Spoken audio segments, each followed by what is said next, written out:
Hello everyone, অনেক দিন পর আবারও একটা মিনি ব্লগ নিয়ে চলে এলাম। বাড়িতে চলে এসেছি বিয়ে বাড়ি কাটানোর পর। আবার সেই নিয়মিত রুটিন শুরু হয়ে গেছে। সকালবেলা স্নান করে নিয়েছি, নিয়ে একটু ভগবানের পুজো করে নেব। আজ না আমার বান্ধবী আমাকে দিয়েছে ওর গাছের প্রথম ফল, তো আমি সেই ফল দিয়েই ভগবানের নিবেদন করব।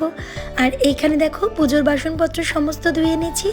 আর এই যে এই ড্রাগন ফলটা কেটে নিয়েছি, এটাই আমার বান্ধবী আমাকে দিয়েছে।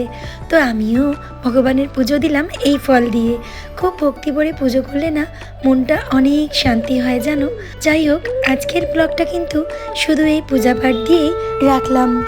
এবার অনেক কাজ পড়ে আছে, বাকি কাজগুলো এবার সেরে নিই।